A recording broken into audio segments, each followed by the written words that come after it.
Olá, sejam muito bem-vindos a mais um episódio do BRQ Connect, um videocast da BRQ que reúne grandes nomes do mercado para falar sobre os desafios e as oportunidades para quem quer crescer. Meu nome é Pablo Moura, eu sou CXO da BRQ e eu tenho hoje o prazer de receber a Cláudia Furini, a diretora de marketing do Banco BV. Cláudia, muito bem-vinda ao nosso podcast. E eu queria que você começasse falando um pouquinho do seu desafio, o que você está envolvida hoje dentro do Banco BV. Bom, primeiramente, obrigada pelo convite, Pablo. O BRQ é uma grande parceira aqui na nossa agenda de marketing. Eu estou no mercado financeiro já há 8 anos, liderando hoje a frente de marketing, CRM, a agenda de clientes e também ESG lá no Banco BV. Maravilha, maravilha. Hoje o nosso tema é falar sobre personalização como estratégia. Como é que a gente usa a personalização para reter, para engajar os clientes e como é que a gente faz para que esse cliente como é que a gente cresça com esse cliente, né? E aí eu queria começar com uma pergunta já, trazendo aqui um pouco de dados para a nossa conversa, que é quase 80% das pessoas hoje consideram os clientes, acham que empresas que adotam personalização no seu dia a dia, nas suas jornadas, nas construções das jornadas, a maior parte dessas empresas, dessas pessoas, tem maior conexão com os clientes. Como é que o BV tem visto isso? Como é que o BV tem trabalhado isso no seu dia a dia para fazer com que isso se torne uma realidade também para o BV? O BV entende essa tendência e compreendendo essa tendência, e antes da gente falar de personalização, eu acho que a primeira frente que a gente caminhou bastante foi na cultura, trazendo a centralidade do cliente para dentro dos pilares da cultura da instituição. Porque quando a gente fala de personalização, a gente está falando de jornada do cliente. A gente está falando de um olhar de ciclo de vida do cliente. O mercado financeiro tem um grande desafio nesse sentido, né? Porque as construções das jornadas, elas são muito pautadas em jornadas de produtos. Então, passa, no primeiro momento, por cultura e por um pilar estratégico. Então, essa foi a primeira decisão que a gente tomou para que a gente iniciasse a nossa agenda que também passa por personalização, mas de evolução da qualidade dos serviços que a gente oferece para o nosso cliente.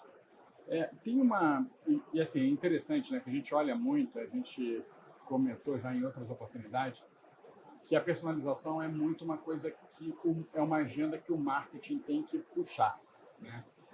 Mas ele é fundamental que outras disciplinas ou outras áreas das empresas estejam na mesma direção, para que, de fato, isso se torne uma realidade, né? O marketing pode ser o puxador dessa conversa, mas ela é uma conversa que ela precisa acontecer através de várias outras áreas. E como é que engaja todo mundo, né, na direção de uma personalização?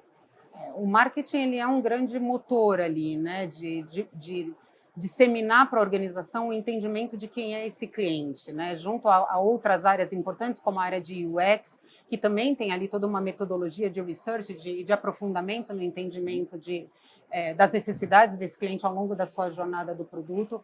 Mas o marketing não existe sem a compreensão da audiência, né? Pode vir inteligência artificial, pode vir o que for, mas a primeira coisa que você precisa saber muito bem quando você trabalha no marketing, e CRM não é diferente, é o entendimento da sua audiência. E eu acho que o que a gente faz muito ali no BV é disseminar esse entendimento das necessidades e o conhecimento que a gente tem de todas as nossas pesquisas, seja pesquisas com base nos dados da nossa base de audiência ativa dentro do banco, seja em pesquisas encomendadas ali para o marketing para atender uma determinada demanda, é disseminar esse conteúdo, né? O marketing ele não pode reter essa informação e guardar essa informação somente para execução de campanhas. Você tem que trazer o time de produtos para a mesa, fazer com que o time de produtos compreenda esse insumo de conhecimento que você tem do cliente para que a gente chegue não só numa comunicação personalizada, mas numa jornada e experiência e usabilidade também personalizada. Eu acho que esse é o grande desafio que a gente tem no mercado hoje. Você falou de desafio, eu fiquei pensando aqui, né? A gente vê muitas empresas tentando e muitas falhando nessa jornada de de personalização e até hiperpersonalização.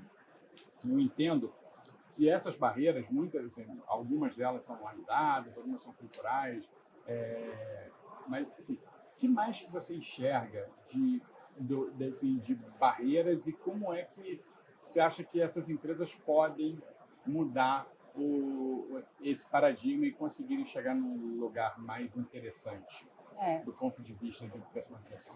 Eu olho muito como benchmarking o e-commerce, né? E os e-commerce, empresas nativas digitais, né? Porque a gente vê aí o varejo físico evoluindo para jornadas digitais, mas a gente tem que tomar um cuidado e muito das falhas que a gente vê acontecer é a hiperpersonalização versus a hiperinvasão. É você tentar ofertar com base nos dados e entendimento da jornada da Cláudia. Eu pressuponho, machine learning, seja qual o modelo que está por trás, inteligência artificial, que a Cláudia deseja, a próxima etapa da Cláudia seria essa. E muitas vezes é compreendido ali, a gente tem N cases no mercado hoje como uma grande invasão. Você foi além. Exato. Você foi além, né? Eu estou aqui conversando com você, o meu celular está captando toda a informação, achando que a Cláudia precisa de tal coisa, né? Mas voltando eu acho que o primeiro desafio, e aí eu volto aqui à dor do mercado financeiro, é como que eu saio de uma jornada onde eu desenvolvo necessidades e a gente tem um ambiente regulatório muito denso, né? Então, quando você vai desenvolver um produto no mercado financeiro, você tem que atender condicionantes regulatórias que são bastante densas. E aí você acaba deixando a jornada e necessidade do cliente de lado, como uma segunda etapa. E o que a gente vem trabalhando lá dentro é como é que a gente une, partindo da jornada do cliente, das necessidades do cliente, com a base de dados e compreensão dos jobs to be done, né, as tarefas que esse cliente precisa cumprir, qual é a próxima comunicação ou a próxima oferta que eu vou exibir para ele, com base nesse entendimento dessa jornada.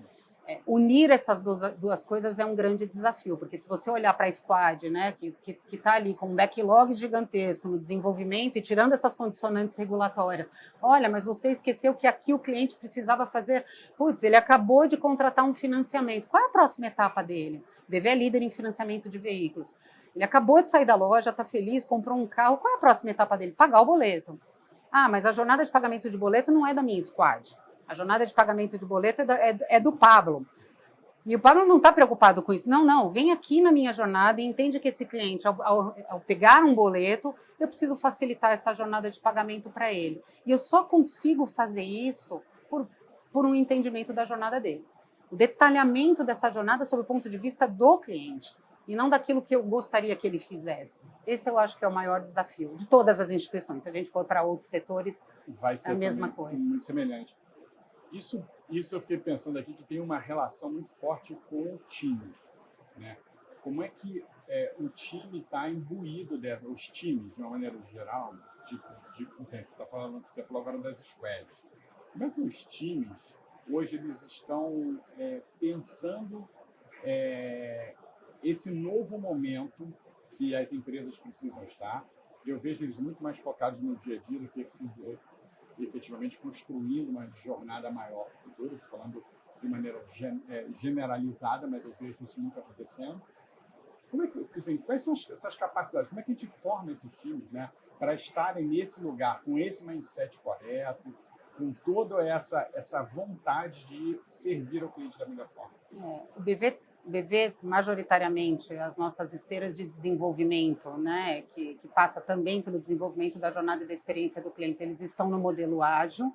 E se a gente pegar o ágil na sua essência, né, os mandamentos do ágil, o cliente é o principal mandamento, né? Sim. Então, eu acho que uma forma é medir a maturidade ágil da organização é com base na satisfação do cliente daquilo que a gente está levando para ele. E isso tem que estar no OKR da Squad. Ela tem lá, dentro das suas entregas, dos seus épicos, N fatores que cumprem ali determinantes condicionantes do produto, mas será que as métricas do cliente estão dentro das squads? Para isso, a gente tem um modelo de governança de CX dentro do banco, a gente monitora, seja por NPS, seja por CSAT, né, a satisfação do cliente ao longo da sua jornada, a validação dessa experiência que eu, né, ou essa feature que eu subi no meu aplicativo, como que ela foi recebida pelo nosso cliente, para que a gente consiga monitorar se de fato que aquilo que eu estou desenvolvendo atende às necessidades daquela escuta do cliente. Eu acho que essa parte, né, você estava comentando aí, dessa análise, entendimento mais profundo do cliente, trazer o cliente para mais próximo, né, dessas squads também tem, eu acho que muitas e muitas vezes funcionou. No passado, né, tinha algumas empresas que tinha cadeira do cliente e aquilo virou, às vezes, uma piada em alguns lugares, né, porque só tinha cadeira do cliente, mas o cliente nunca estava lá. Mas, assim, de alguma forma, trazer o cliente para mais próximo, para a gente entender esses momentos, muitas vezes é interessante observar. E nesse sentido, Pablo, que a gente busca lá no BV a democratização desses dados, né? Porque você pegar a área de CRM, Digital Analytics, como é que a gente democratiza essa visão de jornada para que todos compreendam se numa determinada etapa do funil está tendo uma quebra, essa experiência está sendo quebrada, esse cliente não está conseguindo se autosservir ou esse cliente de fato não consegue resolver aquilo que ele gostaria de resolver. Porque às vezes eu construo a jornada para resolver um problema que é meu, que é da instituição, e não necessariamente é um problema do cliente. E a gente não falou aqui, mas não existe falar de personalização e hiperpersonalização sem um ambiente de dados de clientes muito bem estruturado. Então, ao finalizar a implantação do nosso CDP, né, da Customer Data Platform, o nosso Data Cloud, ali, onde a gente centraliza todas as camadas de informações que eu tenho desse cliente, que eu recebo, eu como CRM, recebo de forma fragmentada, não existe personalização se isso não tiver numa visão única do cliente. Eu preciso entender que o Pablo acabou de pagar a sua fatura do cartão, ao mesmo tempo ele tem um débito em cobrança comigo em financiamento, e ao mesmo tempo ele está me pedindo um novo empréstimo. E eu não posso olhar esse Pablo de forma fragmentada. Se de fato eu quero falar com ele como Pablo, que tem um relacionamento com o BV em diversas instâncias nos produtos. Você falou uma coisa aqui que eu estava pensando ontem, né? A gente, assim, o BV, que é líder em rodas, né? Líder no financiamento de veículos, você acaba entrando como cliente, a porta de entrada muitas vezes é essa. Então, você começa o seu relacionamento a partir de um financiamento de veículos. E aí você fica nessa jornada durante 5 anos, né? 36 meses 48, ele fica comigo. 36 meses. Nesses 36 meses, como é que é esse relacionamento, né? Porque ele vai ter altos e baixos como qualquer relacionamento, né? Um casamento em 36 meses, um namoro vai acontecer. Aqui vai acontecer esses altos e baixos. Como é que isso se acomoda e como é que a marca vai se relacionar com ele para cada momento desse alto e baixo? Hoje eu não estou bem, agora eu preciso de uma ajuda. Então, acho que gera uma quantidade de oportunidades, essa centralização de dados e esse conhecimento profundo do cliente gera uma quantidade incrível de oportunidades para vocês, né? Acho eu, né? Sem dúvida, porque a jornada de financiamento, pegando o nosso core business, embora o BV tenha uma diversificação de negócios além de rodas, mas a nossa grande porta de entrada é um cliente de financiamento. E se a gente pegar essa jornada, né, todos nós aqui já compramos um carro na vida, eu escolho o carro, o financiamento ele é meio. Ele não é fim. Ninguém entra numa concessionária ou numa loja de carro e fala: oi, tudo bem, eu vim fazer um financiamento. Não, eu vim comprar um carro. Então, a primeira mudança de mindset que a gente teve ali junto com o Tribo de Rodas é compreender que, após essa etapa de aquisição, esse cliente precisa pagar este boleto. E ele, sim, pode ter algumas questões de não conseguir cumprir com aquela parcela naquele momento, ou ele perde uma determinada parcela, ou ele não tem acesso ao seu carnê, ou num determinado momento ele quer quitar esse contrato. São etapas da jornada, e mais do que etapas da jornada, que a gente precisa, sim, permitir que ele se autossirva, mas ser aonde eu encontro momentos onde eu consigo encantar esse cliente.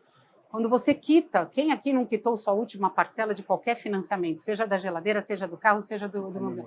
Aquela felicidade, aquele alívio. Como é que o BV participa desses momentos wow, né, esses momentos de encantamento com esse cliente de uma maneira diferente, fazendo com que ele fique comigo para a contratação de outros produtos, serviço de conta, cartão de crédito, financiamento de solar ou até um empréstimo com o próprio veículo que ele já tem em garantia. Tem uma analogia, né, que a gente com outros segmentos que você contrata alguma coisa e você só volta a contratar depois de 1 ano, depois de 3 anos, nesse caso. Como é que acontece nesse ato aqui, né? O que dá para fazer, o que dá para preencher, para você ressignificar esse relacionamento? Acho que aqui tem um campo super fértil, né? Acho que algumas empresas conseguiram achar alguns mecanismos de aumentar a frequência em relacionamento. Conseguiram não estressar do ponto de vista ruim, mas aumentar esses touchpoints para fazer com que isso se torne mais agradável e uma lembrança, né, para que você saia desse ambiente do meio e se torne um pouquinho mais representativo naquela vida daquele consumidor. E aí vem a grande oportunidade, porque se tem uma certeza sobre o meu cliente core, que é o cliente que veio de financiamento, é que ele tem um carro. Se ele tem um carro, ele precisa abastecer esse carro. Se ele precisa abastecer esse carro, ele precisa de cartão de crédito para abastecer esse carro. Às vezes ele precisa de prazo para botar essa gasolina. Compreender que ele precisa de assistência veicular, ele precisa de seguro para esse carro. Então, compreender o que vai além do que a gente batiza dentro do BV como ecossistema de carro, do carro. E até ajudá-lo no momento em que ele precisar vender esse carro. Nós temos a nossa plataforma ou na pista, né, para que ele possa vender esse carro, né, seja para um lojista ou que ele possa vender para um amigo, para um colega, ou que ele possa anunciar esse carro. Então, ir além daquela etapa do financiamento, até então compreendida como ele precisa financiar um carro. Não, ele precisa do financiamento do carro. Mas como é que eu ajudo ele a manter esse carro, né, gerir esse carro, ter um seguro para esse carro? Essa é a abrangência e você só consegue fazer isso quando você aprofunda no entendimento da jornada desse cliente. Né? Se a gente ficar sentadinho ali atrás da mesa, ali perto ali onde eu trabalho, não é ali que a gente vai ter essas grandes descobertas. Tem que ir lá junto do lojista, às vezes entender também, muitas vezes o lojista é um agente importante dessa conversa. Muito importante. Porque tem coisas que a gente vai pegar ali, algumas coisas acontecendo ali. O lojista eu vejo ele como parceiro de vocês. E aí também eu penso aqui que existem outros parceiros, né, como a BRQ, que já é parceira do BV em algumas iniciativas, mas existem outros parceiros de cloud, de CRM. Como é que essa estrutura de parcerias elas podem ajudar o banco, né, a conseguir destravar alguns assuntos, construir outros, provocar? Como é que você enxerga isso? Como é que você vê isso como oportunidade? Vou falar aqui especificamente da BRQ, mas voltando aqui para a minha agenda de marketing, esse momento que a gente está vivendo, a gente estava falando ali fora agora há pouco, né, Pablo, a dificuldade que a gente tem junto ao nosso time ali de tecnologia da escolha da ferramenta certa. Né, eu troco muito com meus colegas de mercado. Não, você está trabalhando com qual? Você está usando GPT? Não, agora eu estou no DeepSeek. Não, agora eu estou com a Google. Agora eu estou com Vertex. Agora eu estou com tal ferramenta.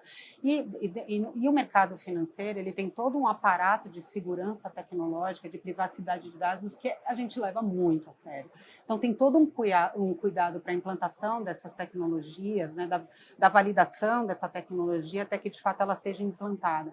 A gente tem um ambiente de teste de diversas ferramentas, mas o que eu acho que é importante nas parcerias externas, como é o caso da BRQ?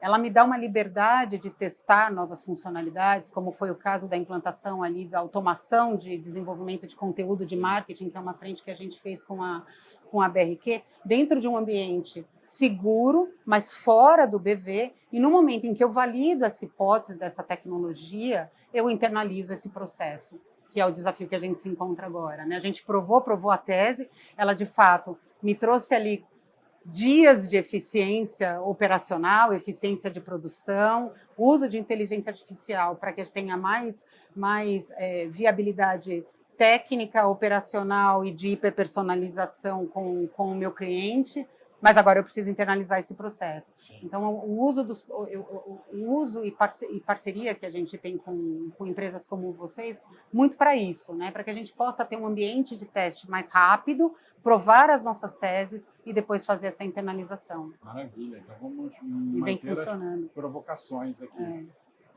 Cláudia, a gente está indo para o fim e eu queria pedir para você que você desse um conselho para quem está escutando a gente, vendo a gente, como é que é essa questão da busca, assim, qual é o caminho mais feliz? A gente sabe que tem pedras pelo caminho, mas qual é o caminho mais feliz nessa busca da hiperpersonalização? Eu acho que é resiliência, é o primeiro caminho, muita resiliência, tirar essa ânsia de querer garantir que você está com a ferramenta certa. O desafio de nós, líderes dessa agenda, é ter a resiliência de demonstrar para a companhia, a gente só demonstra para a companhia com base em resultado, né, para provar as nossas teses, aquilo que a gente acredita. Então, se eu implantei uma nova ferramenta de personalização, traz os resultados rápido, né, corrige muito rápido, né? E, por outro lado, como líder de uma instituição financeira, convencer o nosso board, o nosso conselho, a estar disposto a esse aprendizado. Se a empresa não estiver disposta à permissão, né, e não é ser conivente ao erro, mas permitir o errar rápido e corrigir muito rápido, a gente vai morrer na praia e vai ficar com essa sensação de frustração, né, de que a gente não atendeu aquilo que a instituição, o que o cliente desejava e que é muito ruim. Então, eu acho que é resiliência e, como líder, dissemine a cultura de cliente dentro da instituição. Dissemine a importância da cultura de cliente dentro da instituição. Né? Não é bonito, não é uma coisa só bonita falar do cliente. Se não tiver o cliente no centro das nossas decisões, a gente não vai chegar em personalização. Não existe. A conta não fecha, o conceito não fecha. Eu vou fazer uma pergunta que estava fora aqui até um pouco do nosso contexto, mas eu fiquei pensando aqui sobre o ponto de ESG e sobre o ponto de inteligência artificial. O quanto é que isso para você está conectado e quanto é que você enxerga essa sinergia de como a inteligência artificial ajuda, coloca em xeque algumas questões do ESG? Se você puder falar um pouquinho sobre isso. Posso falar assim. Olhando aqui, a agenda ESG, ela passa por vários pilares: ambiental, social e também de negócios. Mas trazendo aqui o pilar social como um grande elemento de união com o D&I, principalmente na educação financeira. Né? A inteligência artificial ela tem uma capacidade de humanizar, né, ou de traduzir termos que hoje são técnicos, que o cliente não tem compreensão, né? Educação financeira, infelizmente, ela não faz parte do nosso currículo básico nacional, né? Nós não somos ensinados a aprender a lidar com dinheiro. O brasileiro tem mais preocupação com dinheiro do que com saúde. É horrível, né? E como instituição financeira, a gente tem que olhar para isso e identificar a tamanha oportunidade e responsabilidade que a gente tem relacionada a isso. E a inteligência artificial, ela tem uma capacidade de entender o comportamento desse cliente com uma velocidade que a gente já tinha em modelos anteriores, uso de machine learning, nossa estrutura de dados, mas de traduzir isso para ajudar as pessoas a lidar com a educação financeira de uma forma muito mais lúdica, muito mais dinâmica, num linguajar que as pessoas compreendam.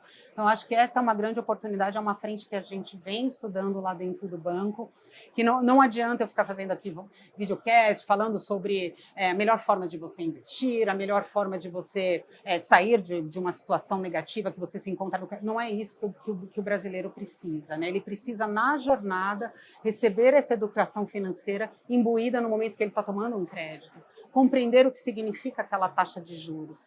Né? Então, eu acho que essa é a grande oportunidade e a grande responsabilidade que as instituições financeiras possuem hoje. O que você falou está 100% conectado com as coisas que nós conversamos, que é personalização do discurso. Exato. E personalização de entendimento do contexto dele. Exato. Claro. A cobrança, por exemplo, que é uma etapa bastante dolorida na jornada, né, dos bancos, das instituições financeiras. Como é que eu cobro, mas eu regenero? Você tem que cobrar. A gente tem um contrato. Sim, claro. A gente estabeleceu um contrato. Você tomou um crédito comigo. Você está numa situação negativa.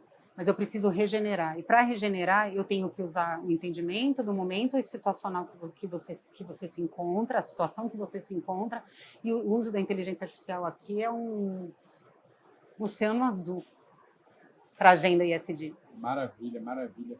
Cláudia, eu queria agradecer muito em nome da BRQ. Não tenho palavras para descrever esse papo maravilhoso que nós tivemos aqui. Eu que agradeço. Obrigada, Pablo. Obrigado. Obrigada.